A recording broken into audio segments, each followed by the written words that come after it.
Welcome back to Von Blues Boxing, man. What's going on with everybody out there, man? So I wanted to get this video in real quick before I go to work. We got Andy Ruiz versus Chris Arreola pay-per-view card this Saturday, May 1st, man. So also on the undercard, we got Sebastian Fundora versus Jorge Cota. We got Abel Ramos versus Omar Figueroa Jr. And then we got Jesus Ramos, rising welterweight prospect. Fun, exciting fighter. Pretty good fights on the undercard, man. You know, maybe you don't know these fighters, but they're going to be all good scraps. So I'm going to start with the undercard. The fights on the other card. So I'm going to start with Sebastian Fundora and Jorge Cota. If you know about Sebastian Fundora, man, dude is he's an anomaly. 6'6", fighting at the 154-pound division. And then you got Jorge Cota, vet, been around, fought some of the best guys in the division, fought Gallimore, fought Rosario, fought Jamel Charlo.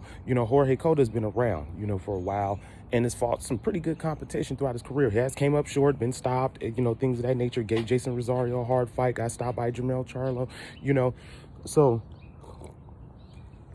this is a good measuring stick for Sebastian Fundora to see where he's at. Fundora's coming off that win against Ahmed, stopped him. Before that, he stopped Nathan Gallimore. So, Fundora's been on a roll.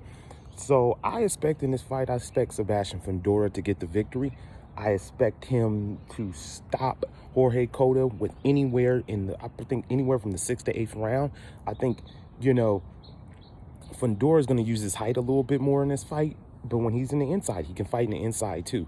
That's one thing about Fundora. Fundora's getting better and better in fighting in the inside. And so, with Fundora, it's getting to the point where you ain't safe nowhere. The man can fight from the outside, you can fight in the mid-range, you can fight in the inside, especially with that type of height. So I expect Fundora to stop Cota, and we'll see what happens after that. Maybe he can get a bigger name fight and things of that nature. But I expect Sebastian Fundora to get the win. Then we got Omar Figueroa Jr. versus Abel Ramos. Now, Omar Figueroa Jr. was on the rise. I mean, this man, he was rising up the ranks. Stopped Robert Guerrero, beat John Molina Jr., you know what I'm saying? But then he had a loss to, he was off for 2 years in 2015, I think 2017, because of injuries. And then he got, Then, he fought Yordenis Ugas. He lost to Ugas, but then, he took some more time off. And, I was reading an article on Omar Figueroa Jr., and, Figueroa Jr. was talking about, just the injuries, dates piling up on him and things of that nature. And so that's what kind of kept him out of the ring, because he wanted to get healthy and stuff like that. So here's this opportunity fighting a dangerous Abel Ramos. We know about Abel Ramos. This man comes to fight. He just came off a split decision loss to Yordenis Ugas. He had a majority draw with who was that? Jamal James, majority draw with Jamal James. So Abel Ramos, and he stopped Brian Perella, who just basically, some people felt like Perella beat Tony Harrison, but ended up being a draw. So Abel Ramos is dangerous. He's got power in his punches. He's got some good, pretty cool boxing skills. The man is seasoned, and this is going to be a tough fight for Omar Figueroa Jr.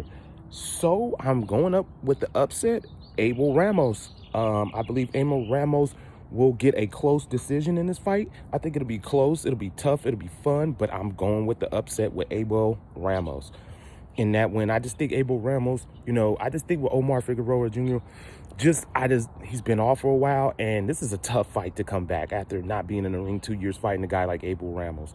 So I'm going with Abel Ramos, close decision. Then we got Jesus Ramos fighting Molina. Now, Jesus Ramos is one of the more exciting, welterweight prospects in boxing. He's moving up the ranks. He's, not the most known, but the kid is dangerous. He's a dangerous fighter. So I'm expecting him to stop Molina anywhere between the 3rd to 6th rounds. I just feel like Ramos is just, he wants to put on a good show, especially on a pay-per-view card the week before Cinco de Mayo weekend. I think Ramos gets the stoppage anywhere from the 4th to 6th round. Then for the main event, we got the return of Andy the Destroyer Ruiz versus Chris Arreola. Now, we know about Chris Arreola, been around for a while. Chris Arreola has fought some of the best guys in the division. He's challenged for 3 world titles, fought Kwanaki, fought Wilder, fought Klitschko. You know, he's fought a who of who's in the division. And yes, he's came up short, but he always comes to fight. He always brings the best he can bring, and he always brings an entertaining fight. So this is his, you know, kind of his last chance at the bigger names in his division, you know. And then we got Andy Ruiz returning. It's been a long time. Andy Ruiz, you know, shocked the world when he beat Anthony Joshua, you know, upset of the year, in my opinion, at that time. Defeated Anthony Joshua, stopped Anthony Joshua in the 7th round, became a unified champion. But then we seen with Andy just, you know, the fame got to him, the money, the fame. Andy just wasn't his focus. He wasn't focused coming into that second fight. He was enjoying the limelight. And, you know, that happens. You know, you get a young man who ain't never had that type of money, get that type of money. Yeah, he's going to enjoy it. He's going to enjoy it. And that's what happened. You know, Andy just kind of lost his focus, kind of lost his way for a little bit. But then he got with Eddie Reynoso. And, you know, Eddie don't play that. Eddie Reynoso don't play that. Like, Eddie ain't finna, like, treat you like, he ain't gonna try to son you and treat you like he a father and all this and that.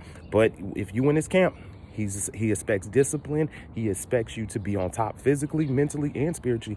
And he expects you to be on, you know, that's just what he expects. He has high expectations for his fighters. Like, you come in this gym, you ain't gonna be playing. Andy, you know, Eddie about discipline and commitment. That he about that. You can see it with the fighters in his camp. So Andy's looking excellent. He looks in really good physical shape. So does Chris Arreola. Chris Arreola look lean and slim. So this is going to be a fun fight while it lasts. It's going to be fun.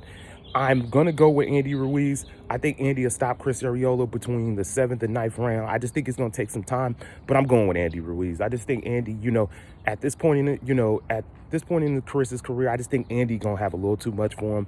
Andy seems motivated. He's in great shape, and he seems like he really wants to get back to the top.